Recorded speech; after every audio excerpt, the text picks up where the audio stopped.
Hello viewers, कैसे हैं? उम्मीद है आप खुश होंगे, अपने घर में तंदुरुस्त होंगे। आज मैं आपको जो कथा सुनाने जा रही हूँ उसका है नाम महाराज मनु। मणि बिनु फनी जिम जल बिनु ममीना, मम जीवन तिमि तुम्हें अधीना। जब ब्रह्मा जी के ने सृष्टि के परम में देखा कि उनकी मानसिक सृष्टि नहीं बढ़ रही है, तब अपने शरीर से उन्होंने एक दंपति को प्रकट किया।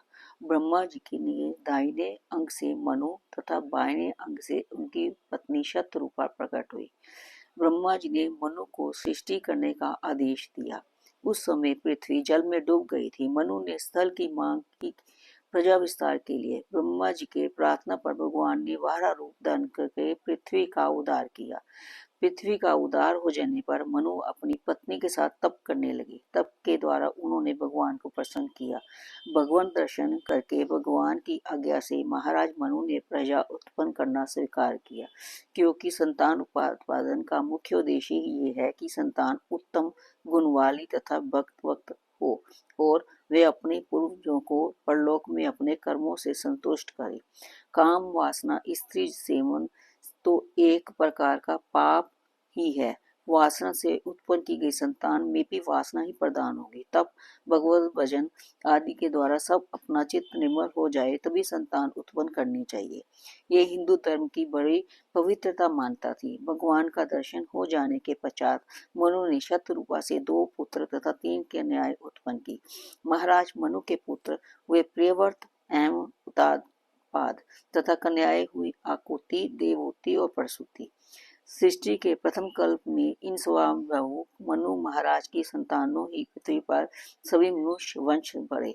महाराज मनु ने प्रथम पुत्र प्रियव्रत जी परम भक्त हुए। उन्होंने इस पृथ्वी को सप्तद्वीपवती बनाया। दूसरे पुत्र उत्तानपाद जी के पुत्र ध्रुव जी जैसे भक्त श्रेष्ठ हुए। मनु की कन्या अकुति का विवाह महर्षि रुचि से हुआ, जिससे भगवान यज्ञ के रूप से अवतरित हुए। दूसरी कन्या देवहूति का विवाह महर्षि कंदन से हुआ, जिससे भगवान ने कपिल रूप में अवतार लिया। तीसरी कन्या प्रसूति महाराज मानस पुत्र दक्ष को विवाही गई। इनकी संतानों ही जगत में मनुष्य सृष्टि का सर्वाधिक विस्तार हुआ। महाराज मनु ने अपनी संतानों को कल्याण पथ पर चलाने के लिए मानव धर्मशास्त्र का उपदेश किया। ये मनुस्मृति तब भी स्मृति में प्रधान मानी जाती थी। अपना मनवंतर काल व्यतीत होने पर मनु ने राज्य पुत्र को दे दिया और स्वयं विरक्त होकर पत्नी के साथ तप करने वन में चले गए। दीर्घ काल अखंड राज्य में मनु ने देख लिया था कि विषयों का कितना भी सेवन किया जाए उनसे तृप्ति नहीं होती। इन दुखदायी विषयों में मनु को बलपूर्वक हटाकर ही प्राणी शांति पाता है।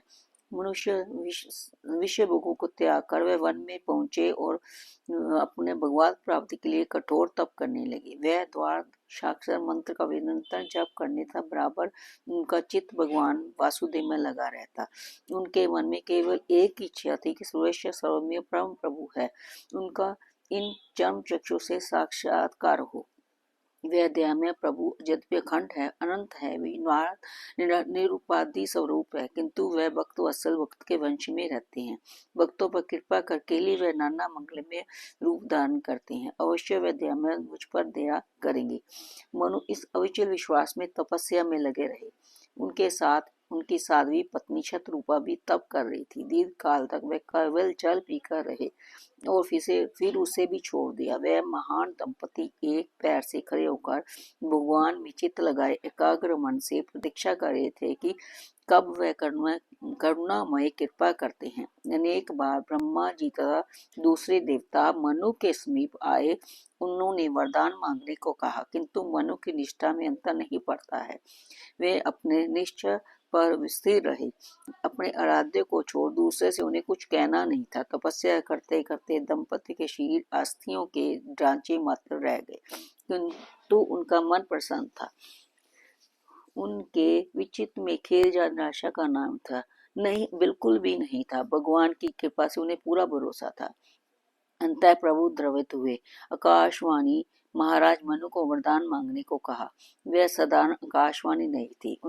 के कानों में पड़ते ही दोनों के सिर पुष्ट हो गए। प्राणों में जैसे अमृत संचार हो गया। रोम रोम खिल उठा। मनु ने धनवट करके बड़ी श्रद्धा से कहा, प्रभु यदि हम दीनों पर आपका स्नेह है तो आप हमें दर्शन दें। श्रुतियाँ आप जिस सौंदर्य मात्र में उस रूप का वर्णन करती है, भगवान शंकर आपके जिस रूप का ध्यान करते हैं, उस आपने भूमंगल रूप में हम बड़ नेत्र देखना चाहते हैं। भक्तवत्सल भगवान मनु की प्रार्थना सुनकर उनके समक्ष प्रकट हो गए। प्रभु के नवीन जलधर सुंदर श्री अंग की छटा से दीक्षाएं अलंकृत हो गई। एकटक मनु उस पीताम्बरधारी स्वर्ण भूषित मनु मनहारी दिव्य रूप देखते रह गए। प्रभु अकेले नहीं प्रकट हुए थे, उनके साथ उनकी पर शक्ति भी प्रकट हुई। भगवान ने प्रकट होकर फिर वरदान मांगने को ने कहा। महाराज मनु एकटक उस दिव्य रूपी को देख रहे थे। नेत्र तृप्त नहीं होते थे। हृदय कहता था कि ये रूप सदा नेत्रों के सामने रही रहना चाहिए। मनु ने बड़े संकोच से कहा, ध्याम्य, आप उदार चूड़ामणि है, आपके लिए अधिक कुछ भी नहीं है। मैं मन में एक लालसा है तो सही, किंतु मुझे बड़ा संकोच हो रहा है। दानी शिरोमणि कृपा निधि नाथ के उसवती बाऊ चाहू तुम्ही समान सुत प्रभु सन कमन दुराऊ। भगवान ने जब बार बार निसंकोच मांगने को कहा तब मुनि ने मांगा, आपके समान पुत्र मुझे प्राप्त हो। भगवान हंस पड़े, बोला उनके समान रूपशील गुण में दूसरा कहाँ से आ सकता है। उन्होंने सवेज मनु का पुत्र होना स्वीकार किया। श्री शुद्ध रूप जी भगवान ने अनुग्रह करने पर कहा, मेरे पति देव जो वरदान मांगा मैं मुझे भी वही अत्यंत प्रिय है। प्रभु, आपके जो अपने जन हैं, जो भक्त आपका प्रेम प्रिय है, उनको सुख, जो गति, जो भक्ति ज्ञान प्राप्त होता है, वही आप हमें प्रदान करें। महाराज मनु ने हाथ जोड़कर भगवान से पुनः प्रार्थना की, दयाधाम, मेरा चित्त आप में वात्सल्य भाव से लगा रहे। चाहे संसार में मोह मुग्ध अज्ञानी कहाँ जाऊं, पर अनुराग आपसे ऐसा हो मेरा जीवन आपके लिए संभव ना रहे। मेरा जीवन आपके ही बिना संभव ना रहे। जैसे मानिक ने बिना सर्प तथा जल के बिना मछली जीवित नहीं रहती, वैसे ही मेरा जीवन आप पर अवलंबित रहे। भगवान मनु को आश्वासन दिया। त्रेता में यही महाराज मनु अयोध्या नरेश दशरथ जी हुए और उनकी पत्नी शतरूपा कौशल्या हुई। भगवान ने श्री राम के रूप में अवतार ग्रहण किया। अपने अंशों के साथ वह महाराज दशरथ के पुत्र बने। उनकी नित्य शक्ति मिथिला राजकुमारी के रूप में प्रकट होकर चक्रवर्ती महाराज दशरथ की पुत्र वधू बनी।